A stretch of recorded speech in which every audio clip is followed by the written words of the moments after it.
Y un día puede pasar que vos no te enteres nada más de aquellas cosas que alguien en algún lugar decide que te tenés que enterar.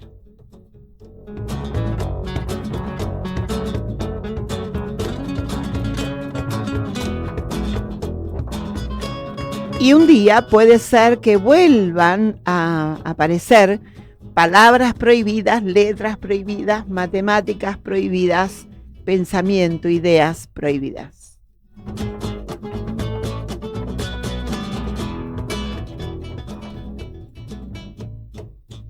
O por lo menos algo así es lo que se viene intentando después de haber inyectado fuerte dinero, muy, muy fuerte dinero, al nuevo plan de inteligencia nacional que le abre la puerta a que se ponga el foco de los espías a opositores de cualquier tipo y color.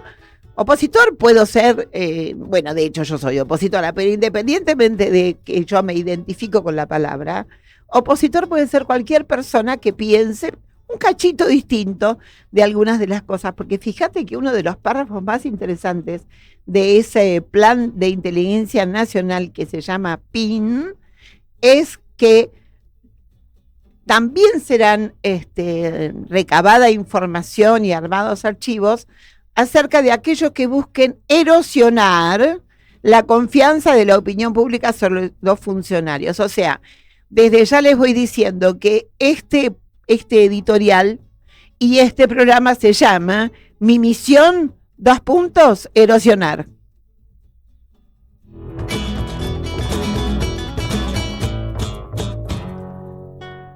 Por supuesto que le tiraron con todo a Hugo Alconada Mon de La Nación, porque había escrito esta nota que se llama La CIDE ponen la mira en quienes manipulen la opinión pública o erosionen la confianza en los funcionarios. Al punto tal de que intentaron hackearle las cuentas de sus teléfonos y ha recibido amenazas personalizadas.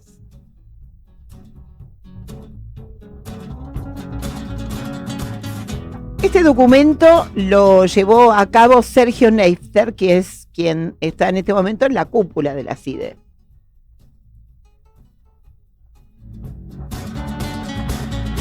A lo largo de un texto de 170 páginas, lleno de generalidades, zonas grises y ambigüedades, así lo describe Hugo Alconada Mon, se trazan los objetivos generales de inteligencia y se enumeran las eventuales acciones particulares a desarrollar para cumplirlas. Sigo leyendo la nota de Alconada Mon. El punto es que en ningún momento la CIDE explica si está hablando de enemigo interno, que es lo que no se puede, o si está hablando de algo que tenga que ver la protección del país. Por ejemplo, no sé, que Putin se les ocurra o a alguien se le ocurra empezar a hablar y a erosionarnos y demás. No, estamos hablando de lo que ellos llaman los econochantas.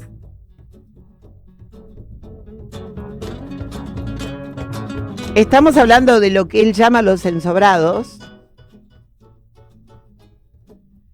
Hablamos de los que dicen manipuladores de la opinión pública porque propagan desinformación.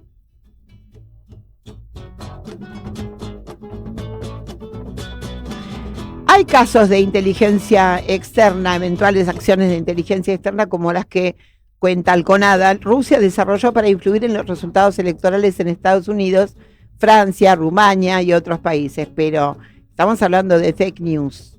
Pero no sabemos si se refiere a eso o a periodistas que ahora van a tener que ir de acuerdo a un dress code vestidos a la Casa de Gobierno, y analistas, si habla de consultoras, si habla de consultores, ¿quiénes son aquellos a los que van a acusar de propagar fake news? Fíjate el poder que nos atribuye a todo ese mare magnum de opositores de distinto rubro y color, que dicen, el documento enuncia como foco de interés a quienes promuevan la distorsión de la percepción y afecten los procesos cognitivos de la opinión pública. ¡Madonna!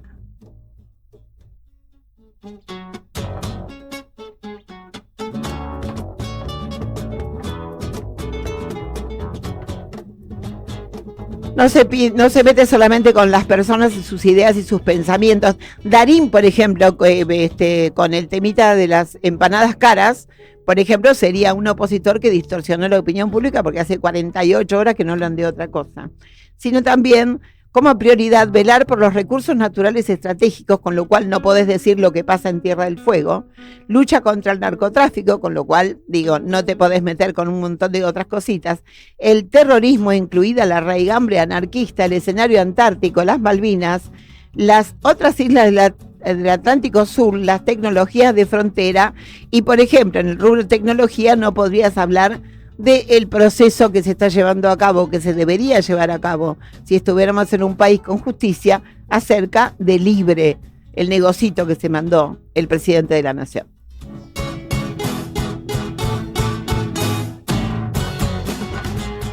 El documento también alude como foco de interés a todos aquellos que hablamos de los fenómenos derivados de la pobreza y la desigualdad. Las migraciones internas que pueden constituir un riesgo para lo que define como el desarrollo integral de la nación. ¿Quedarían, se pregunta Alconada Mon, y hago mía la pregunta, algunas organizaciones sociales bajo la lupa de los espías o refiere a la prevención de una infiltración por agentes de terceros países?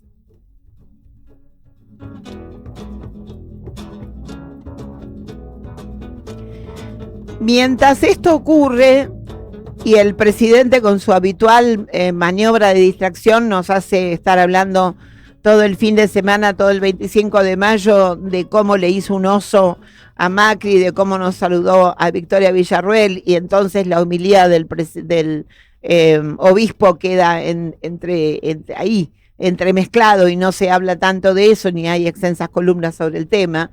Lo mismo hacemos con el recurso de Darín, lo mismo hacemos con un montón de otros recursos en lo que va. Mientras tanto, se cierran todos los organismos, organismos estatales de derechos humanos. Se desfinancia la búsqueda de los nietos. Se cierra el Museo de la Memoria, se desfinancia el Museo de la Memoria, que fue declarado, ustedes recuerdan, patrimonio del mundo, patrimonio del mundo por las Naciones Unidas. Todo esto está desapareciendo, se va. A mí me hace acordar toda esta indiferencia frente a este tipo de cosas que más tarde o más temprano nos van a afectar fuertemente, a una época muy terrible que supo vivir nuestro país. Una época que tuvo como protagonista a Robert Cox, un periodista británico que se desempeñaba como editor del diario Buenos Aires Herald, destinado a la comunidad británica, pero que en ese momento fue el único que se hizo cargo y no tuvo miedo. Entre el 76 y el 83, nosotros tuvimos una dictadura, él estaba en ese momento como director, y entonces fue el único en darle voz y publicar lo que estaba sucediendo acá en violaciones de derechos humanos y la voz de las madres. Las madres iban al Buenos Aires Herald a llevar su dolor, y Robert Bob John Cox era quien las publicaba. Cox fue, durante la última dictadura militar, detenido en forma ilegal y abandonó el país junto con sus hijos en 1979. Hace muy poquito, en el 2005, la legislatura de la Ciudad de Buenos Aires lo distinguió por su valor como periodista, por cómo había llevado adelante su carrera periodística. Y hace muy poquitos, en el ámbito de Cipreva y de FATPREN, se le hizo un homenaje. Nosotros fuimos a cubrirlo y en ese marco hablamos con David Cox, también periodista, el hijo de Robert Cox. Escuchaba la máquina de escribir de mi padre bien a la noche, porque él lo veíamos muy poco y era todo un momento de felicidad. Entonces escuchaba el tiki-tac del Olivetti, y eso fue cuando empecé a entender que palabras estaban siendo volcadas a un papel en blanco y que palabras mágicas empezaban a ser cuentos, historias, y fue ahí que me despertó la imaginación y ya quise ser como escritor y periodista a esa edad. ¿Cómo o cuándo fue que tu familia, me refiero más a tus hermanos y a vos, ¿no? Tomaron en cuenta lo importante que había sido el rol de tu padre para los incipientes organismos de derechos humanos o para las familias que sufrían las desapariciones, y el rol del Buenos Aires Herald? Sí, muy temprano, porque en realidad tuvimos varios atentados contra mi madre y mi padre, porque les soltaron una de las redas cuando estábamos en una quinta y ya entendíamos que estábamos siendo amenazados y entendíamos y también una vez cuando escuchamos mi padre y mi madre fueron a testimoniar que había humo en un lugar donde estaban quemando los cuerpos, entonces ahí ya entendimos esa pesadilla y sabíamos que estábamos viviendo una realidad que mucha otra gente ya no entendía que estaba pasando. Entonces quizás ya a los 11, 12 y después a los 13 ya, cuando vinieron las cartas amenazándonos a matarnos, ¿no? Y en una vez también en una quinta, cuando los conejos nuestros fueron todos digamos, eliminados de una manera y había una nota ahí contra nosotros. Tuvieron que salir del país.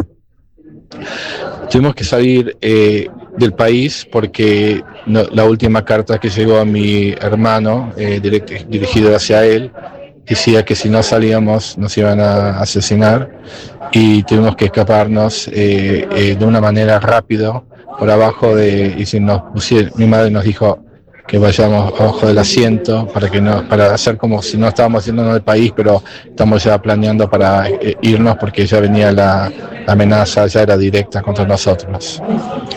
Por último, y esto creo que es la pregunta más difícil, definime a tu padre, ese hombre de 91 años que acaba de dar una charla hermosa aquí en Cipreva. Definímelo desde el punto de vista del periodista, del profesional.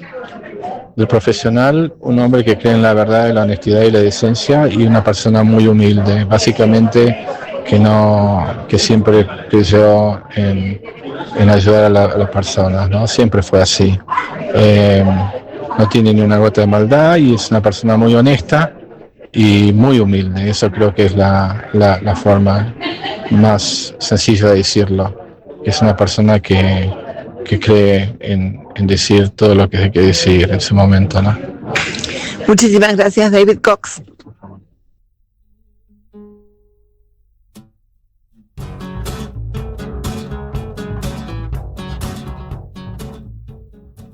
David Cox publicó un libro que se llama Dirty Secret, Dirty Work, o sea, Guerra Sucia, Secretos Sucios, que hablaba acerca de ese tiempo, del tiempo de 1976-1983 y también el exilio del editor Robert Cox.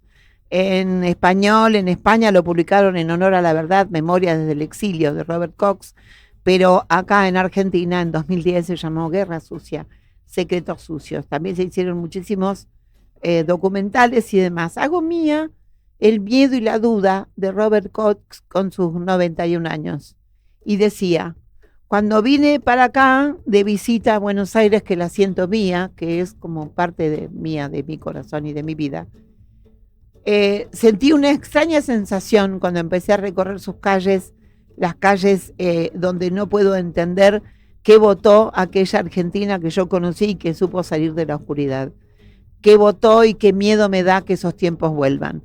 A mí me pasa lo mismo, no sé si me da miedo, sí entiendo que esto también son tiempos sucios y que también se libra una guerra sucia que no nos está costando la vida en tanto muertes a los tiros, pero le está costando el trabajo, le está costando la muerte por hambre, está costando el exilio, está costando mucha depresión, está costando que muchos de nosotros a veces no tengamos ganas de seguir y sigamos porque como Milei apuesta al triple, entonces ¿cómo no le vas a bancar la parada? Hay que seguir, aunque uno a veces no tenga ganas. Allá por la década del 80, los Twists hacían esta canción dedicada a aquellos tiempos en donde todavía no estábamos tan seguros en los 80, pese a que ya la democracia se estaba viniendo o había venido. Yo espero que esta canción sea eso, un recuerdo de tiempos sucios.